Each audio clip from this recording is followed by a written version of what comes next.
Have you ever thought about the impact of recognizing and understanding cultural differences, not just in business, but in everyday life?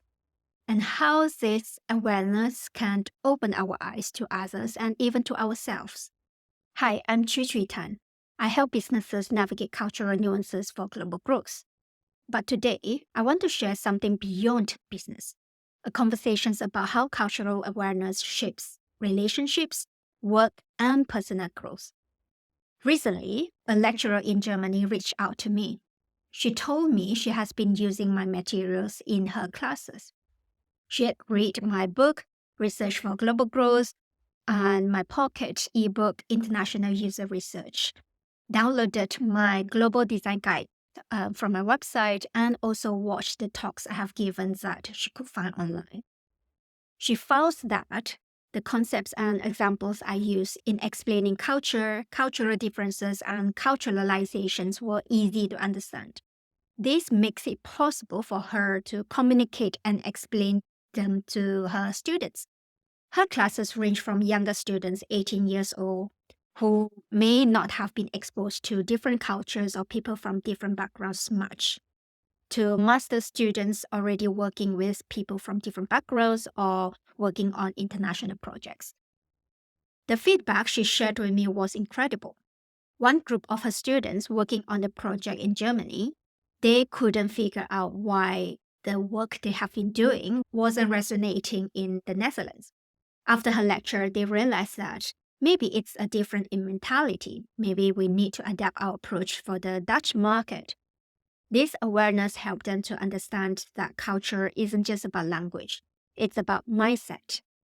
Then there were the younger students, many of whom had met people from different backgrounds.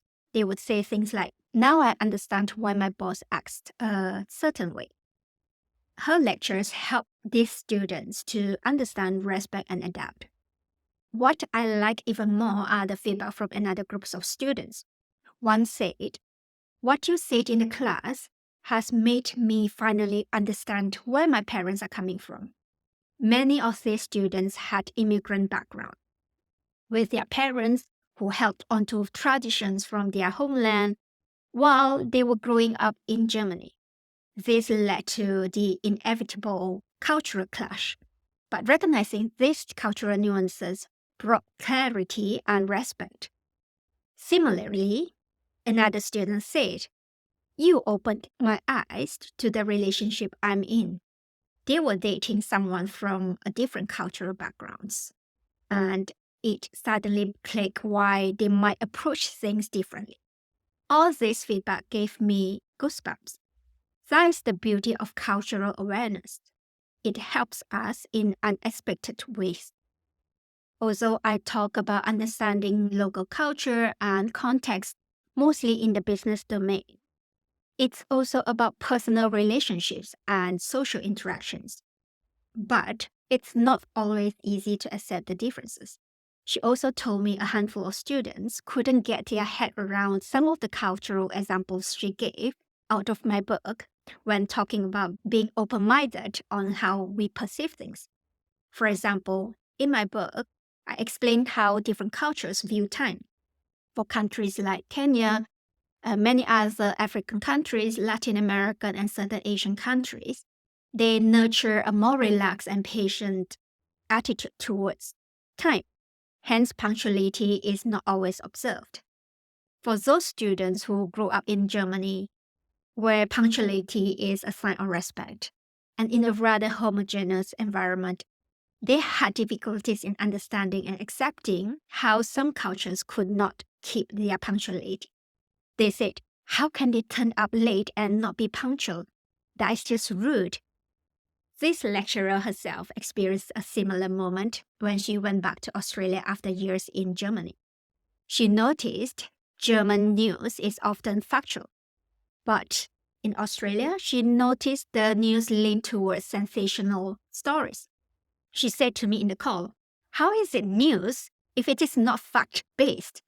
It reminded me of her students' reaction to the concept of punctuality. These differences are real, and even those open-minded among us can forget. This brings me to one of David Foster Wallace's story of the fish. The story goes like this. There were two young fish swimming along, and they happened to meet an older fish swimming the other way. The older fish nods to them and say, "Morning, boys, how's the water?" And the two young fish swim on for a bit, and then eventually one of them looks over at the other one and said, "What the hell is water?" The point of this story is that sometimes the most obvious and important realities are the hardest to see. Often, this is because our natural setting is to be self-centered and to interpret everything through this lens of self. It's the same with culture. Recognizing and understanding cultural differences allow us to see beyond our own lens. Wallace put it well. He says, learning to think means learning to be conscious and aware enough to choose what you pay attention to and how you construct meaning from experiences. It means learning to be just a little less arrogant and a bit more critically aware of ourselves and our certainties. It's also to be conscious about your skepticisms about the value of the totally obvious. So what about you? Have you ever had a moment where recognizing differences changed your perspective, or someone around you that changed their perspective at work, with friends, or with family? I'd love to hear your stories in the comment. Thank you for watching, and I'll see you soon.